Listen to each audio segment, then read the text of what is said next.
रात को मायके में नहीं रुक सकती। चलो चंदा, देखो ना कितनी देर हो गई, 10:30 बजने वाले हैं। संचित घड़ी की ओर देखकर बोला, माँ बाबूजी सो जाएंगे तो दरवाज़ा खुलने में भी दिक्कत होगी। सुनते ही चंदा का चेहरा उतर गया। हमेशा यही होता है जब भी मायके में कोई कार्यक्रम होता।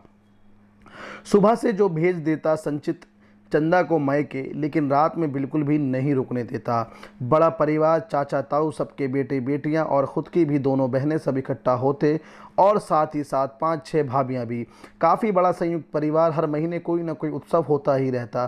चंदा का बड़ा मन करता कि वो भी रात में सबके साथ बैठकर ठहाके लगाए, मस्ती करे, लेकिन संचित को पता नहीं क्या, जहाँ 10 बजते बस घर वापस जाने की धुन सवार हो जाती। और ऐसा भी नहीं कि घर अकेला हो, क्योंकि घर पर मम्मी पापा भी साथ ही रहते थे, और कुछ नहीं, बस सिर्फ एक ज़िद थी।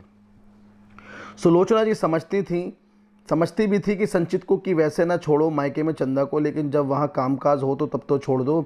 आखिर चंदा का भी दिल करता होगा सबसे बोलने बतियाने का। दिन तो काम की आपाधापी में गुजर जाता है, रात को ही व्यक्ति फुर्सत से बोलता बतियाता है। मायके से आने के बाद चंदा का उदास चेहरा उन्हें बिल्कुल भी नहीं सुहाता। आखिर वो भी एक महिला थी, और महिला के मन में मायके के प्रति क्या भावनाएं होती हैं बहुत अच्छी तरह से समझ सकती थी। बहुत दुखी मन से उठी चंदा। मायका और ससुराल एक ही शहर में होने का बस यही दुष्परिणाम है कि मायके में रुको ना सको, आंखों में आंसू छलछला आए।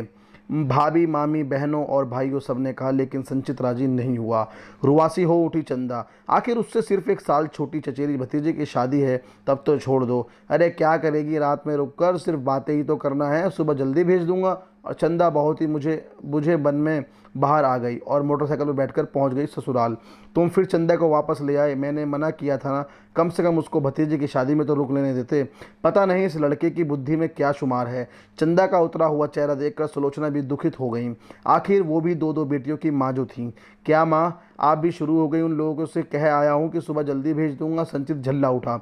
चंदा की शादी को सिर्फ अभी 1 साल ही हुआ, सिर्फ एक बार पग फेरे में ही 1 दिन के लिए रुकी थी, और उसके बाद तो संचित ने कभी छोड़ा ही नहीं।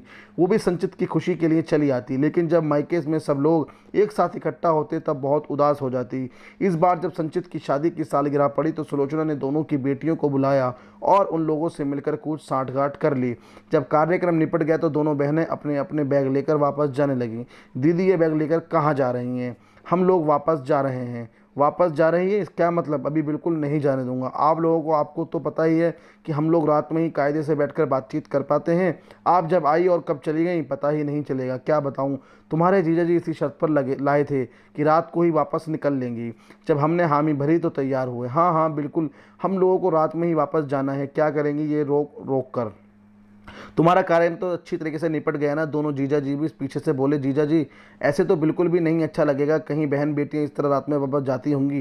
क्यों, तुम भी तो किसी की बेटी को रात में ही बुला लाते हो, उसको उसके मायके में नहीं रुकने देते? उसके भी तो मायके वालों को बुरा लगता होगा।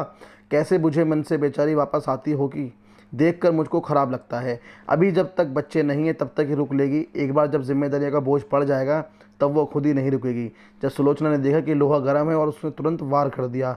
अचानक संचित के दिमाग में छनाक से हुआ, कह तो माँ बिल्कुल सही रही है। सचमुच उन लोगों को मेरी ज़रा सी जिद कितनी बुरी लगती होगी, जैसे मुझे बुरी लग रही है। आखिर उसकी शादी को अभी भी दिन कितने हुए हैं? सिर्फ 1 साल। और जब अपने पर पड़ी तो अब समझ में आ गया। अच्छा माँ, अब मैं समझा, ये सब आपकी ही बनाई हुई योजना है मुझे सही राह पर लाने के लिए। लेकिन दीदी, लोगों के इस तरह जाने से मुझे सचमुच बहुत बुरा लग रहा था। प्लीज़ चंदा, मुझे माफ़ कर दो। अब से तुम जब भी चाहो तब मायके में रुक सकोगी, मैं तुम्हारा साथ ज़बरदस्ती नहीं करूँगा। संचिता चंदा का चेहरा निहारते हुए बोला, बहुत बहुत धन्यवाद मम्मा। और चंदा प्रफुल्लित होकर सुलोचना के पैरों में झुकने लगी। सुलोचना ने चंदा को उठाकर अपने सीने से लगा लिया। बेटा, इसमें धन्यवाद की कोई बात नहीं, आखिर मैं भी 2-2 बेटियों के साथ साथ अब तुम्हारी माँ भी हूँ, और बहू के मन की भावनाएं सासू माँ नहीं समझेंगी तो कौन समझेगा। तभी दोनों बहनों ने हंसते हुए अपने अपने बैग वापस लाकर रख दिए और खिलखिलाती हुई अंदर वापस आ गईं, क्योंकि वो लोग तो वापस जा ही नहीं रहे थे। ये तो सिर्फ संचित को सीख देने की योजना का ही प्रारूप था। ये कहानी स्वचरित और मौलिक है। आपको मेरी कहानी कैसी लगी, लाइक और कमेंट्स के द्वारा विषय अवगत करवाइएगा, और प्लीज़ हमारे चैनल को सब्सक्राइब भी ज़रूर कीजिएगा अगर आप नए हैं तो। Thanks for watching our video and channel as well.